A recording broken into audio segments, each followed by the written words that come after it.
Insieme per amore. Per amore della radio. Una grande storia meritava uno straordinario futuro. Nasce l'app Radio Player Italia. 140 stazioni in una sola rete. Scegli la tua preferita e ascolta il suono perfetto del digitale. Gratis, senza registrazione, senza interruzioni. Compatibile con tutti i device. Naviga, esplora e scopri l'universo dell'audio. Ti sorprenderà. Scarica Radio Player Italia. Il futuro batte con la radio nel cuore. Anche RPL è disponibile su Radio Player Italia.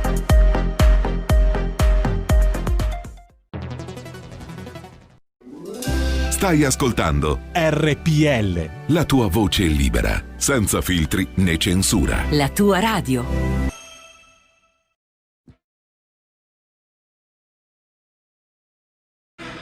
Va ora in onda Talk, le parole e le realtà.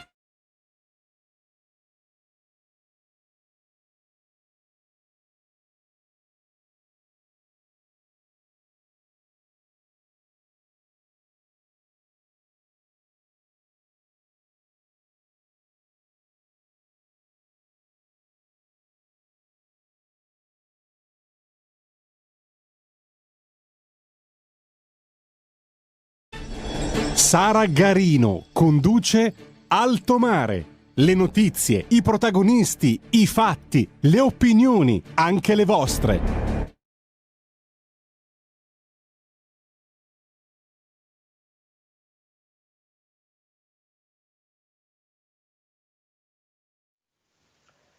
Buongiorno e ben trovati su RPL per una nuova puntata di Alto Mare. Diceva Marcel Proust che nulla altera le qualità materiali della voce quanto la capacità, la possibilità di contenere pensiero.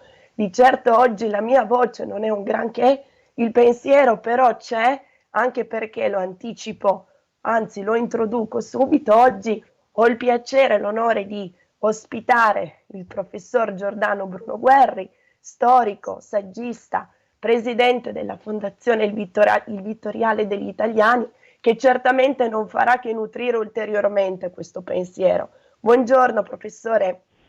Buongiorno, io nutrisco volentieri, purché lei non mi chiami più professore.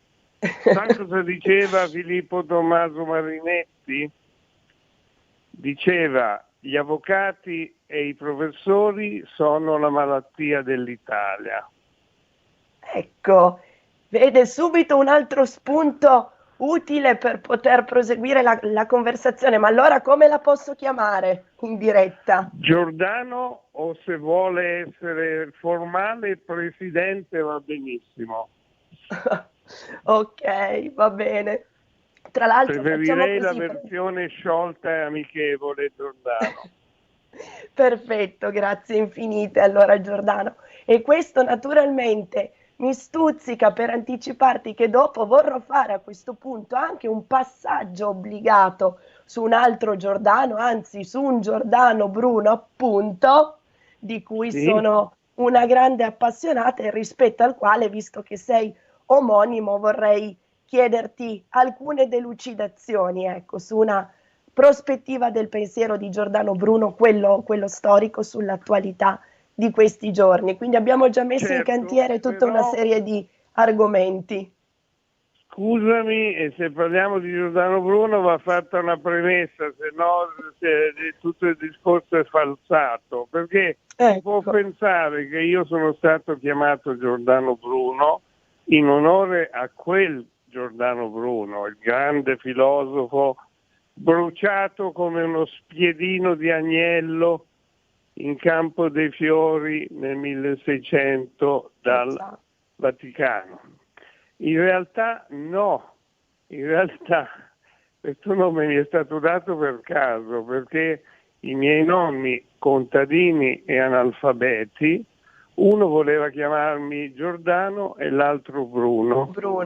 Così, senza sapere quello che facevano, si presentarono al fonte battesimale per battezzarmi. Se chiami un nipote o un figlio Giordano Bruno, in genere non lo battezzi. Ecco. Il prete, quando sentì il nome, fece un salto indietro e spiegò: è un nemico della Chiesa, ma cosa volete fare? I nonni ascoltarono, poi nonno Giuseppe, detto Pelino, ad alta voce disse: o un ci vorrete mia brucia anche questo, e impose il nome, di cui io vado molto fiero, perché è un bellissimo nome.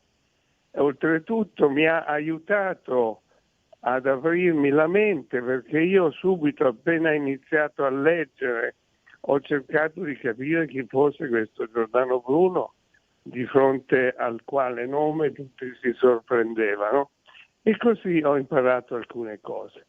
Però ecco, non sono nato anticlericale, questo volevo dire. Certamente, doverosa precisazione. Tra l'altro, giustamente ci dicevi quanto tu sia affezionato a questo nome. Del resto, quanto è bello portare in sé, portare su di sé un po' delle proprie radici. E sotto questo punto di vista, che cosa c'è più importante di echeggiare nel nome stesso il passato della propria famiglia, no? Quindi tutto quel portato di esperienze e di vissuto che arriva dai nonni, nel caso tuo. Certo, quel passato, in questo caso di semplicità, così come il cognome pure è una storia carina, buffa, perché io da ragazzo credevo che Guerri fosse un cognome da guerriero, che venissi da una stirpe di guerrieri.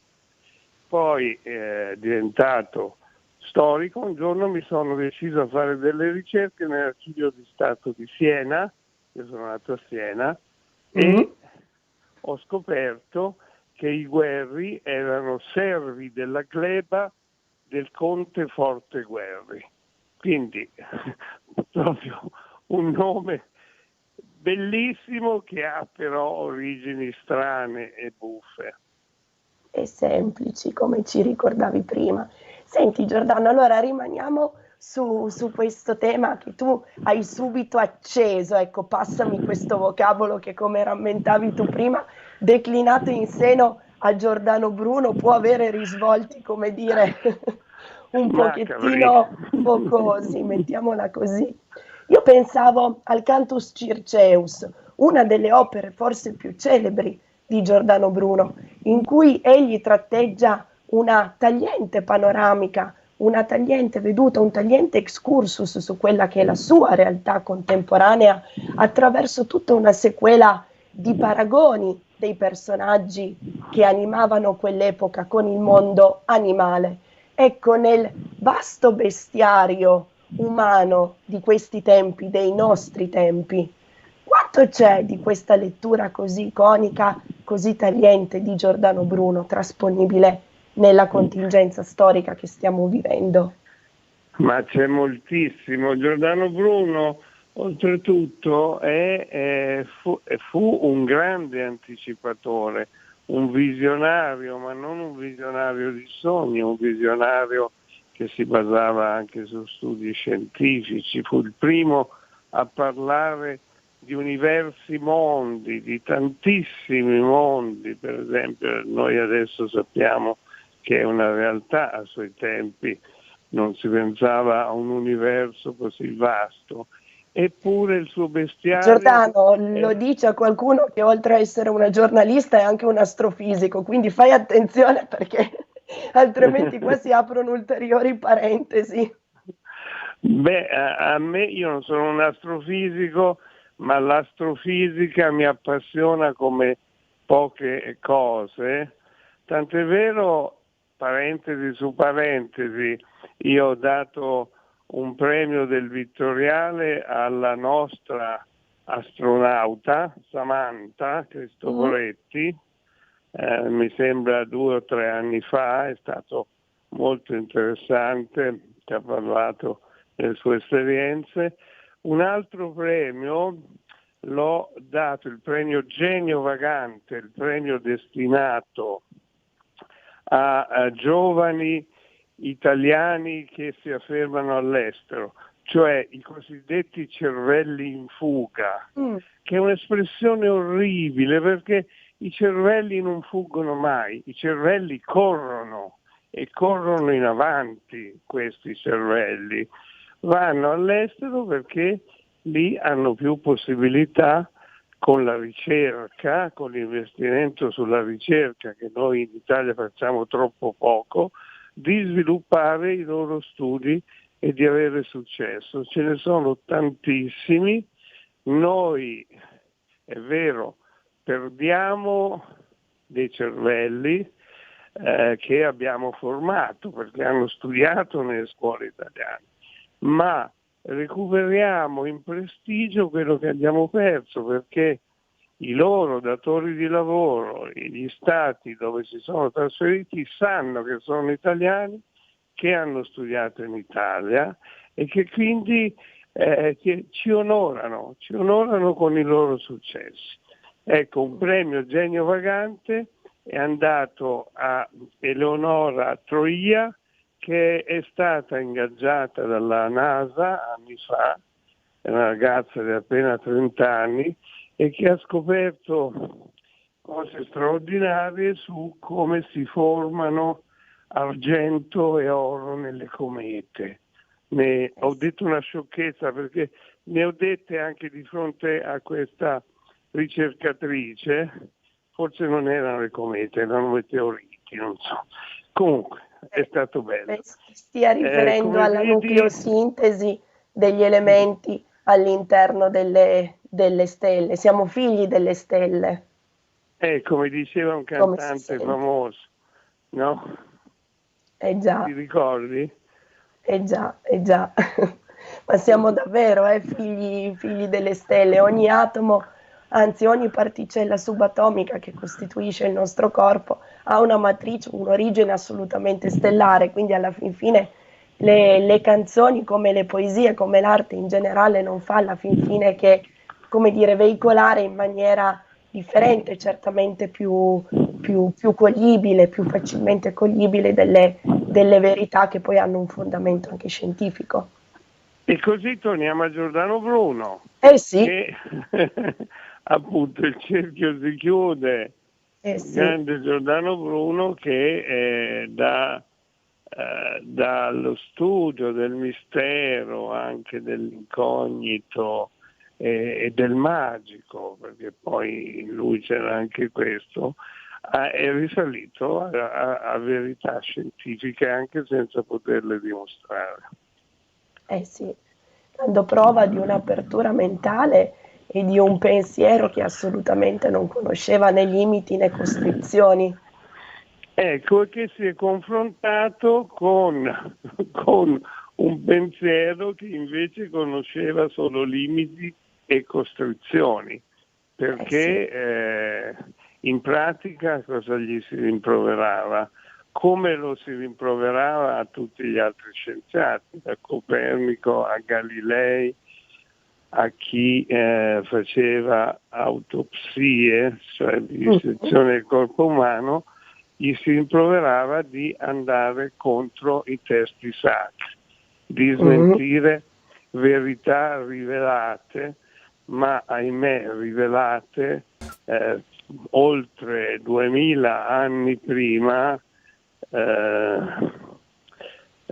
dalla Bibbia, che come sappiamo è scritta da esseri umani per di più viventi in un'epoca di vasta ignoranza. Certo. Ecco Giordano, questo discorso di scontrarsi contro un pensiero monolitico, imbevuto di ideologia, no? Mi suggerisce un'altra riflessione, quella dell'eretico. Giordano Bruno certamente era eretico al suo tempo, ha fatto anche una brutta fine, come ci ricordavi tu per questo. Oggi invece chi è l'eretico? È quello che va con la forza del pensiero, con l'oggettività delle proprie idee suffragate dai fatti, contro questo mare magnum del politicamente corretto che sembra sempre di più e in maniera sempre più invasiva voler anestetizzare i cervelli. Intanto diciamo che l'eretico non sempre ha ragione, perché poi per rovesciamento di idee si tende a pensare che l'eretico è del giusto contro la norma, non sempre è così. Però chi è l'eretico oggi? L'eretico è certamente chi va contro il politicamente corretto, inteso come forma religiosa e fideistica, il politicamente corretto è una forma di pensiero unico di massa imposto poi dall'alto, perché non è la popolazione che decide cos'è politicamente corretto e cosa non lo è. Viene stabilito da pochi intellettuali o politici che poi fanno scendere questa verità dall'alto e la impongono in un modo anche subdolo, perché non ci sono punizioni se uno dice negro piuttosto che nero, però la disapprovazione sociale è tale che non si può più dirlo. Ora, io sono cresciuto dicendo negro perché una volta lo si diceva, lo si trova in tutti i testi anche di grandi autori, di autori cattolici, cioè era una parola normale, poi si è deciso che non era così e io mi guarderei bene adesso dall'insegnare ai miei bambini a dire negro, che dicano nero, però nel mio negro non c'era nessuna volontà offensiva. Certo. E trovo che sia invece offensivo costringermi a dire nero, perché io sono costretto a dirlo, cioè devo mutare il mio linguaggio naturale per seguire una forma di politicamente corretto che non è elaborata dall'individuo, ma è un fenomeno di massa. Adesso abbiamo fatto l'esempio più clamoroso, ma il politicamente corretto sta invadendo ogni aspetto della lingua e la lingua è alla base della comunicazione, è alla base dei rapporti umani, e quindi è alla base della società. Non si scherza con la lingua è sacra, non la si può manipolare a piacimento. Certo, le parole hanno un peso e nella loro pregnanza in come influiscono, in come riescono a modificare la realtà sono addirittura plastiche. Ecco, in questo excursus che stiamo facendo e di cui ancora ti ringrazio perché è davvero un onore fuori di retorica, un grandissimo piacere poter parlare così a briglia sciolta con un personaggio come tu sei. Prima citavamo Giordano Bruno, a proposito di politicamente corretto, a me viene in mente Nietzsche, la morale dell'armento, quanto pericoloso può essere e per la società uno scivolamento di questo tipo verso un meccanismo di omologazione totale in cui, come dicevi tu, qualcosa è imposto da pochi dall'alto e viene subito senza essere interiorizzato, senza essere metabolizzato dai più, da tutti. È proprio così, esattamente così. È un fenomeno, ripeto, estremamente pericoloso perché noi celebriamo continuamente il pericolo fascista, il pericolo di un ritorno fascista che in realtà non esiste se pensiamo a un fascismo in stivali, camicia nera e dittatura, anche solo semplicemente dittatura. Il pericolo fascista esiste come in forme più subdole, sotto la forma del predominio di multinazionali digitali, sotto la forma di poteri sovranazionali come l'Unione Europea quando violenta per rinsaldare la propria unione usi e costumi dei popoli, libertà dei popoli. Faccio un esempio, perché sembra che dica cose astratte. Quando l'Unione Europea impose praticamente di fare in ogni Stato la legge sulle molestie sessuali, non si tenne conto che il concetto di molestia sessuale è diverso in Sicilia e in Lapponia, molto diverso, e quindi si fanno operazioni a freddo a tavolino che non tengono conto della storia, delle culture, dei popoli, delle caratteristiche. I popoli, non è questione di razzismo, i popoli come gli individui hanno dei caratteri che si formano nei millenni, per il clima, per l'economia, per la storia, e quindi i popoli sono oggettivamente diversi, ripeto, senza farne una questione di razza. Pretendere di unirli a tavolino è certamente un azzardo prima che un errore. Certo, ecco, questo discorso del carattere insito nei popoli è un altro messaggio estremamente importante, perché è la valorizzazione delle specificità dei singoli, che poi a livello politico, in senso politico, si declina ovviamente con l'attenzione per quello che sono i territori, le specificità dei territori, i problemi dei territori, quindi in un meccanismo, diciamo così, top down, utilizziamo un termine inglese, anche se è sempre preferibile, auspicabile parlare italiano oppure latino, visto che quelle sono le nostre radici, quella è la nostra cultura, però in un meccanismo di avvicinamento al territorio e al popolo, perché è lì che ci sono i problemi. In questo senso, accentrare oppure spostare il baricentro direttamente in un organismo sovranazionale come può essere l'Europa distoglie ancora di più dall'attenzione e dalla curatela necessaria verso i bisogni dei singoli, intesi non tanto come individui, ma come dicevi tu, come popoli e territori. Certo, ma io voglio precisare che io non sono a priori contro un'Unione Europea. Certo. La storia procede per accumulazione, cioè procede verso una sintesi. Il sogno di tutti i grandi imperatori e dominatori è stato sempre l'impero mondiale, da Serse ad Alessandro Magno fino ad arrivare a Napoleone, eccetera.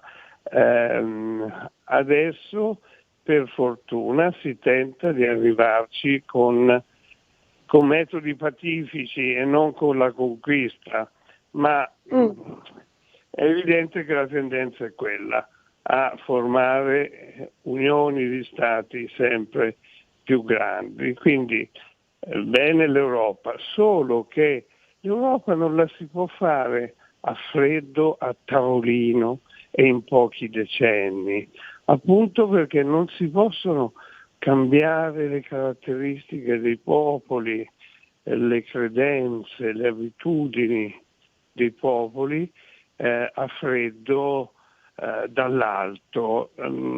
L'Unione Europea va fatta con molta lentezza, prima di tutto formando le culture, formando una cultura comune.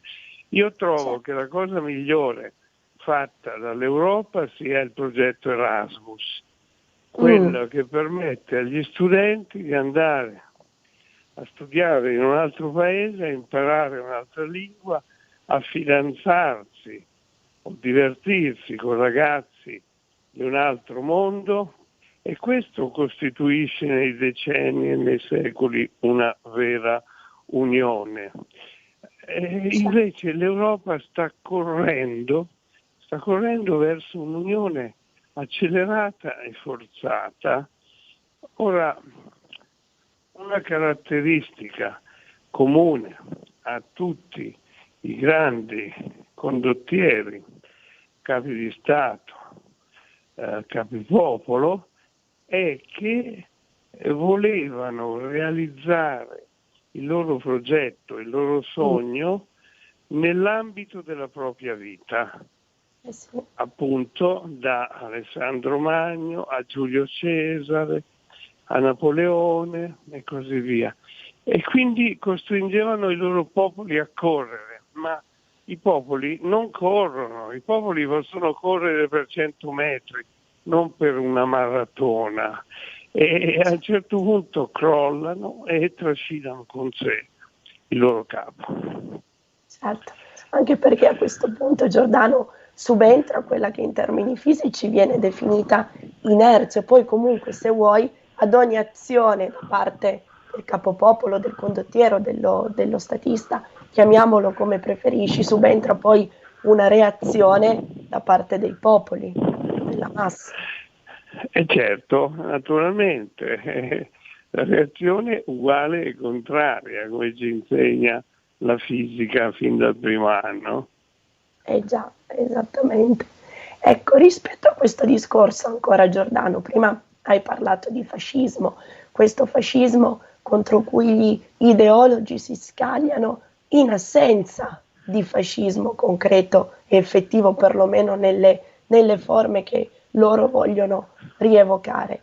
Questo modo di dialogare, questo modo financo di far politica, non è un modo sempre e comunque distruttivo, nel senso parlare, fare politica, discutere contro qualcosa quando non direttamente contro qualcuno. Un modo sano invece di fare politica alla Platone, diciamola così, non dovrebbe invece contemplare un progetto per qualcosa dove questo qualcosa è poi il bene della comunità tutta.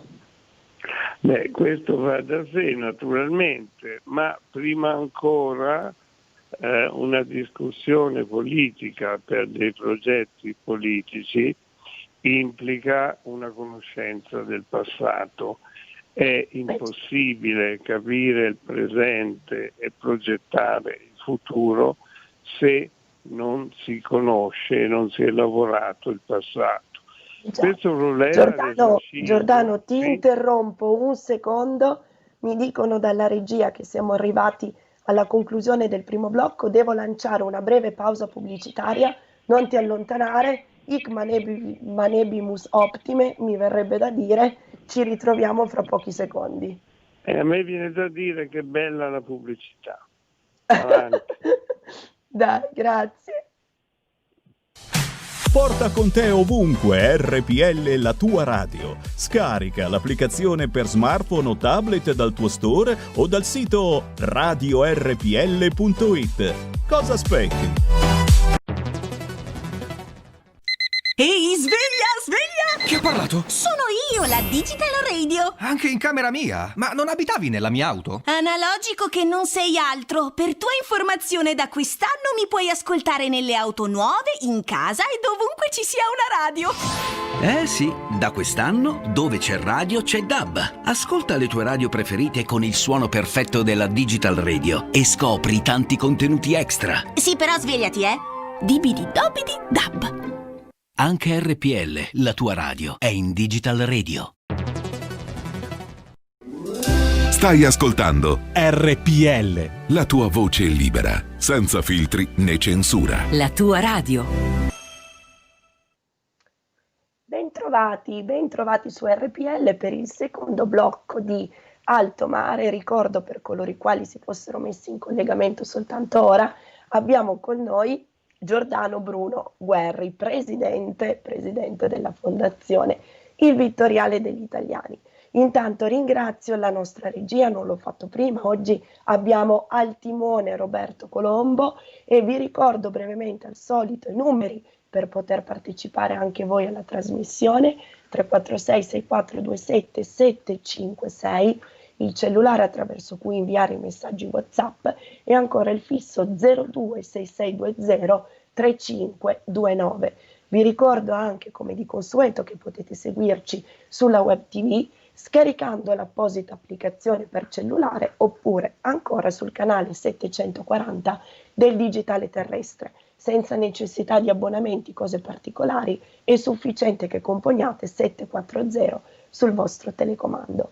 Giordano, allora ci siamo lasciati prima del minuto d'oro con il discorso sulla politica non contro qualcosa o contro qualcuno, ma come momento proattivo, come momento creativo di creazione di qualcosa di nuovo, di migliore che prima non c'era.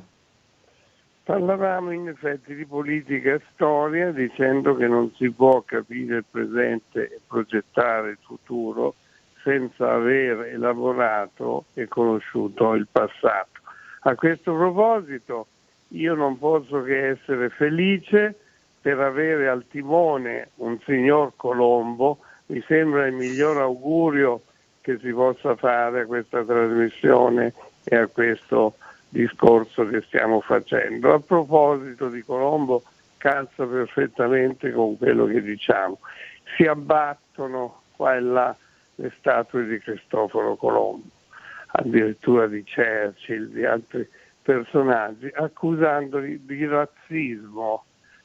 È vero, Colombo praticava il razzismo e lo schiavismo, peggio ancora, ma non si rende conto che all'epoca era una cosa comunemente accettata, faceva parte della cultura dell'epoca, non la si discuteva neppure, non era un problema. Certo che era sbagliato ai nostri occhi, ma punire adesso qualcuno perché faceva qualcosa che all'epoca era accettato è una mostruosa ingiustizia e appunto una mancanza di conoscenza storica che porta a fare degli errori di valutazione e a compiere delle ingiustizie. Ecco, la stessa cosa succede con questo problema del pericolo fascista. Ora, noi in Italia per decenni abbiamo seppellito il problema fascista, cioè non lo abbiamo studiato. Fino a metà degli anni 70, quando sono apparsi gli studi di Renzo De Felice sul consenso e se lo devo dire, miei sulla cultura durante il fascismo, il fascismo era solo un tutto negativo per cui non si capiva come un popolo intelligente, geniale, tutto sommato anarchico come il nostro avesse subito una dittatura per 20 anni, poi una dittatura ottusa, eccetera, eccetera. Quindi si commetteva un errore di mancata conoscenza. Le cose sono cominciate a migliorare appunto quando, pur condannando il fascismo, perché io quanto De Felice condanniamo il fascismo, io non lo sopporterei, io salirei sui monti con un mitra in caso questo succedesse. Ma dobbiamo conoscere perché si è imposto, perché ha retto 20 anni nell'entusiasmo della maggior parte della popolazione, se no non capiamo niente. Infatti non capiamo niente perché avendo elaborato questo problema così tardi e così male e non del tutto, stiamo ancora parlando di pericolo fascista pensando a quel fascismo, a un dittatore che si impone, eccetera, mentre dicevamo il pericolo è un altro tipo di fascismo che non dovremmo chiamare fascismo, è un fascismo di altre forze, di altri poteri che si realizza in un altro modo, si impone in un altro modo e sopravvive in un altro modo.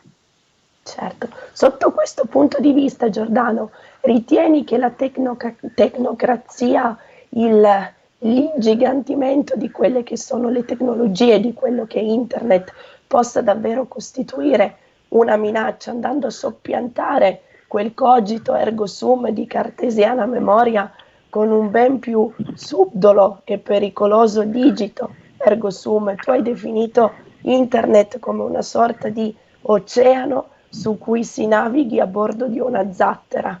Sembra un'immagine molto plastica. Navigano a bordo di una zattera.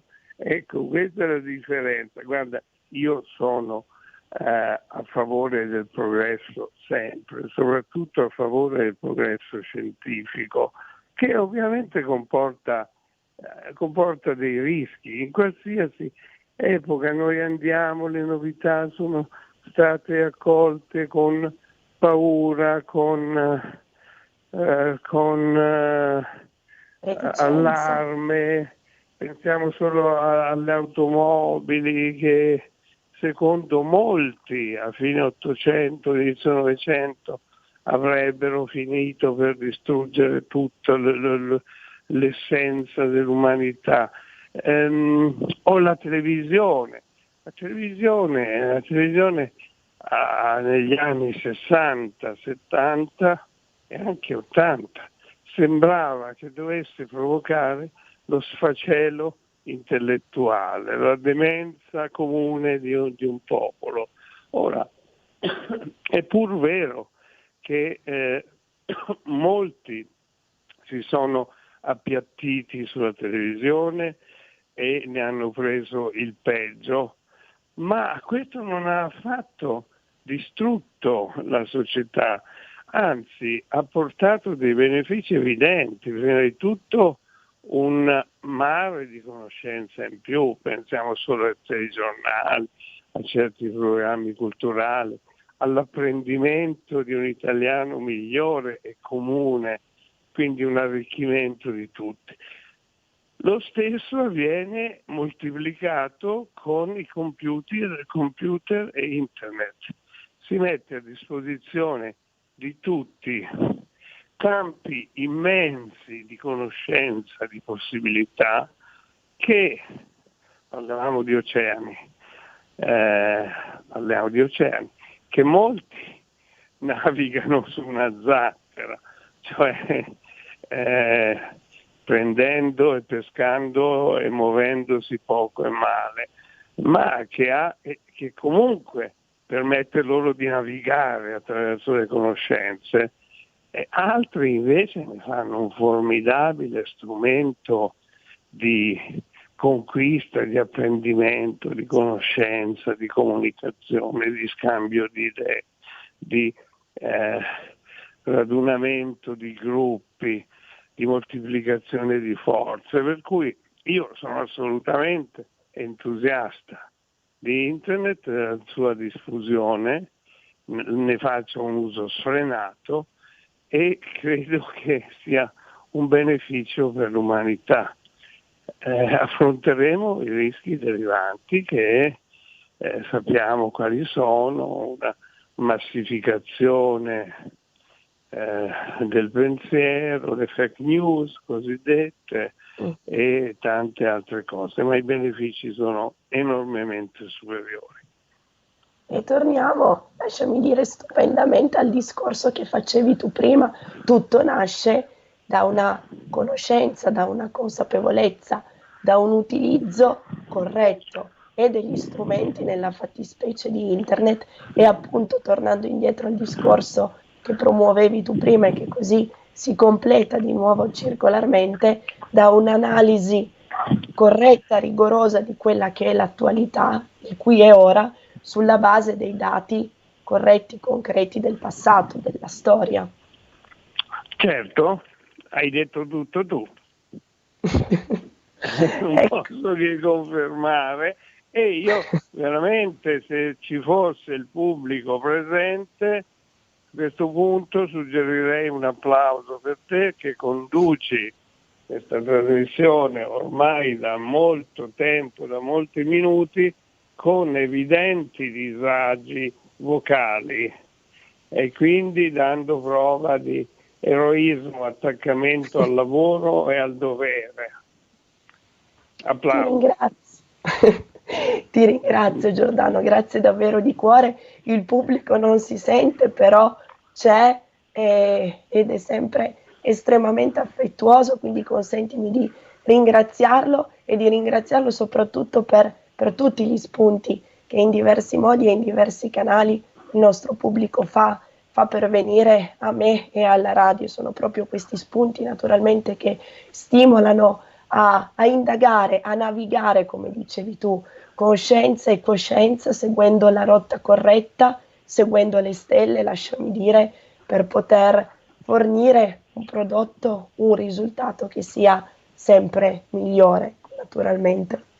Giordano, rispetto ancora a questo discorso del fascismo e dell'ideologia, leggevo ieri come in un comune della Bergamasca Dalmine, dove recentemente dall'amministrazione, sottolineiamolo, di centrodestra, è stato proposto di arricchire un codicillo del regolamento comunale che impediva, o meglio, che autorizzava le concessioni, l'utilizzo di sale convegni comunali piuttosto che l'occupazione del suolo pubblico per eventi, soltanto in presenza di un giuramento nei confronti dei valori della Costituzione e di un ripudio di tutto quello che è il pensiero fascista e nazista. Questa amministrazione di centrodestra recentemente ha proposto di integrare il testo ripudiando allo stesso maniera il fascismo, il nazismo, ma anche il comunismo e tutte quelle che sono le manifestazioni di estremismo religioso, di qualunque colore siano. Prima parlavamo di Giordano Bruno, quindi di nuovo circolarmente oggi sappiamo tutti quale sia il problema. La cronaca francese anche di questi giorni ce l'ha ricordato. Nel 1600 gli estremismi arrivavano da altra parte, tu questo ce l'hai ricordato poc'anzi.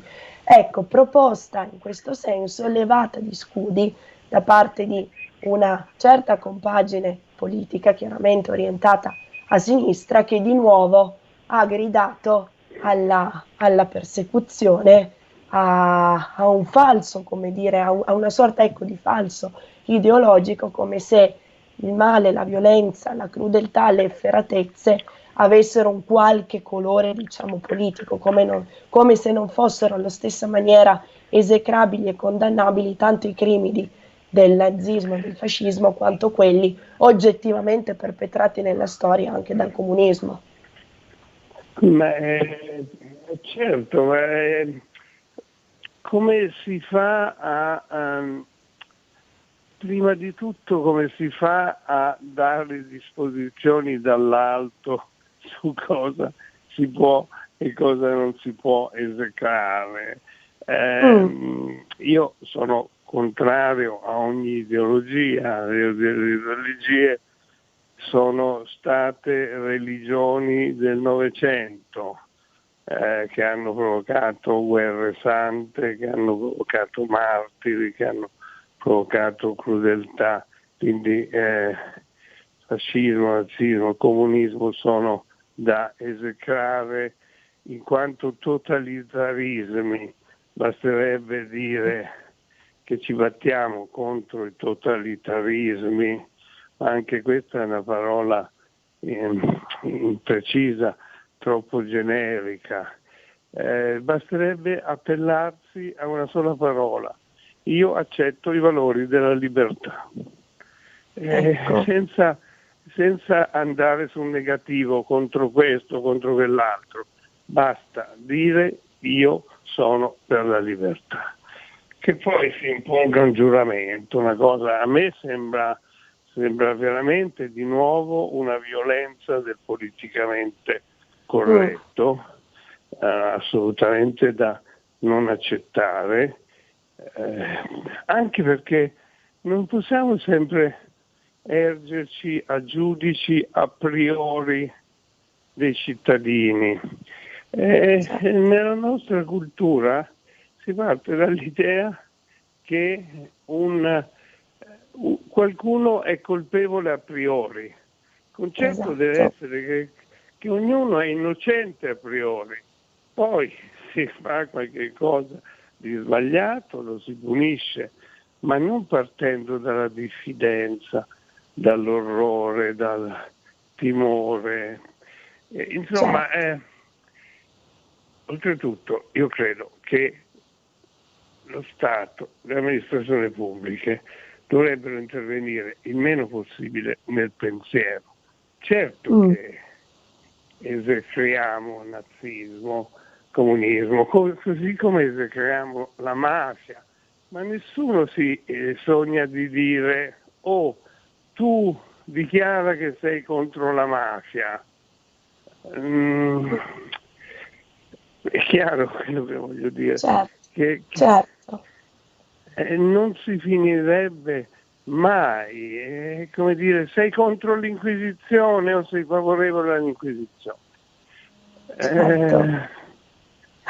L'elenco sarebbe lunghissimo, sterminato, dei giuramenti da fare. Ecco, sotto questo punto di vista, Giordano, il miglior antidoto non sarebbe proprio la cultura intesa come l'avevi intesa tu nel 1997 come dissolvimento dell'ovvio? Sì. Beh, certo, la cultura serve a questo, a dissolvere l'ovvio, cioè a discutere e nel caso rinnegare le idee ricevute per farsene di proprie.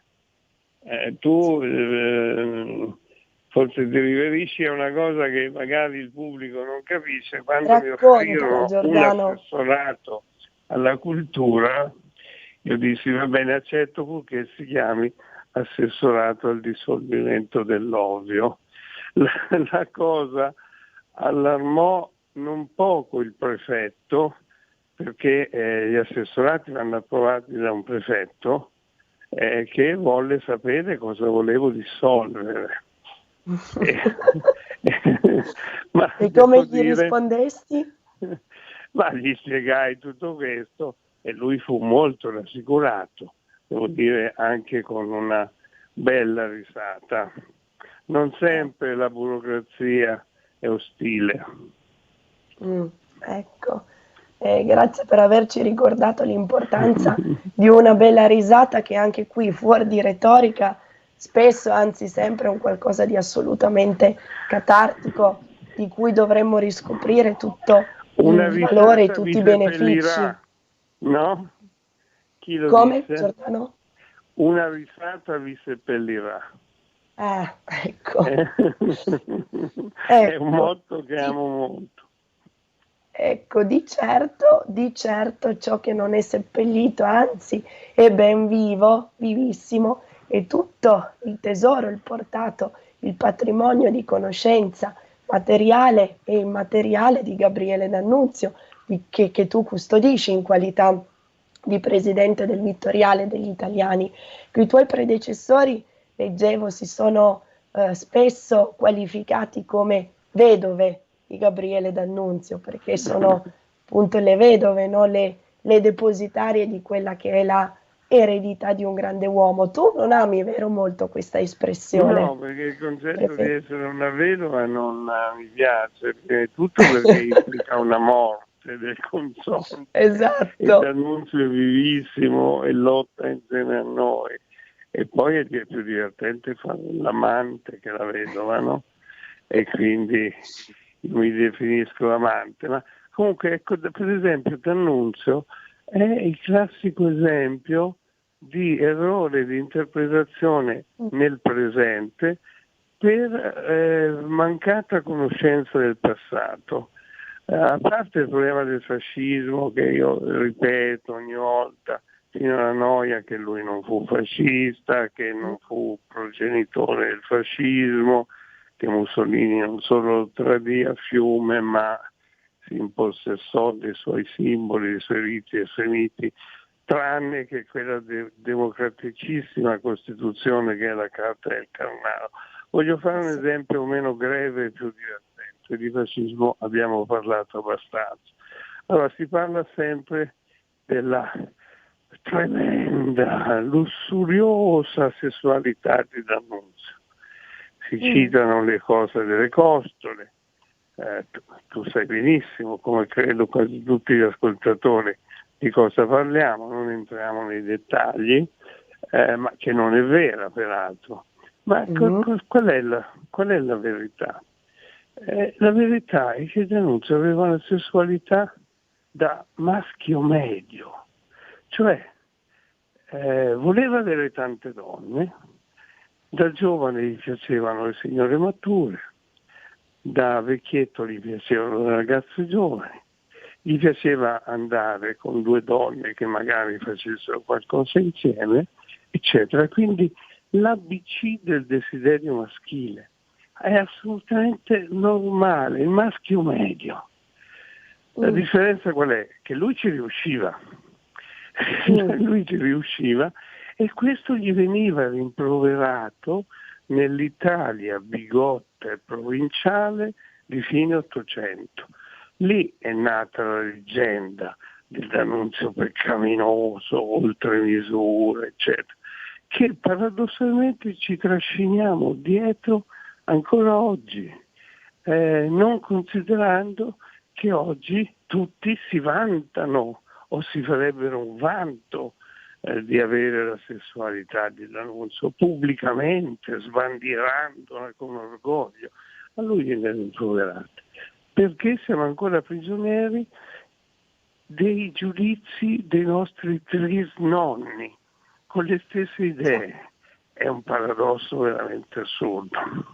Già, e d'altro canto Giordano di nuovo ci consente di riprendere quel discorso di prima della relativizzazione di un qualche fenomeno all'interno di un contesto storico ben preciso, evitando, come dicevi tu, di trascinare in avanti nella contemporaneità pregiudizi del passato, oppure di converso, quello che dicevi prima, etichettare, bollare in modo assolutamente negativo delle pratiche, dei costumi che nel passato erano assolutamente abitudinari e che con la forma mentis, con gli occhi di oggi, noi invece giudichiamo in maniera dissimile. Esattamente questo, non avrei saputo dirlo meglio.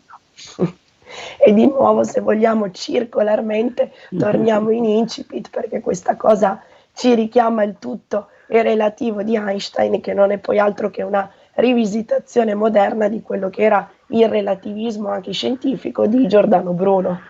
Ecco, vedi, tutto torna, il cerchio si chiude, è una meraviglia la storia, è la conoscenza. Sì, e quello che ci hai lanciato oggi è un messaggio assolutamente prezioso. Non a caso a Giordano Bruno, ricordiamolo ai nostri ascoltatori, sul rogo misero la mordacchia, che era un altro strumento di tortura per impedirgli di parlare. Era un apparecchio che gli mettevano in bocca che impediva i movimenti della lingua e della bocca, una cosa anche dolorosissima, e così fece tutto il percorso dalla prigione al rogo senza che potesse dire alcunché. Però sappiamo che a un certo punto del processo disse: avete più paura voi che mi condannate di me che muoio, qualcosa di simile, vero? Sì. E su questa immagine così evocativa e plastica, purtroppo Giordano ti devo salutare, perché dalla regia mi comunicano che lo spazio per oggi è finito, ma la conversazione è stata talmente entusiasmante, si sono aperte così tanti squarci che meritano in ogni modo di essere esplorati, che sei sin d'ora invitato per una prossima puntata. Va bene, volentieri, recupero la voce. Va bene. Buona giornata a tutti, grazie. Ti ringrazio Giordano, grazie infinite, buon lavoro, a prestissimo. Ciao. Grazie mille. Bene, grazie a tutti voi che ci avete seguito anche oggi, grazie al nostro Roberto Colombo in regia, come sempre siate i vostri sogni e non cambiate frequenza, perché i programmi di RPL continuano. Grazie, a presto. Avete ascoltato Alto Mare.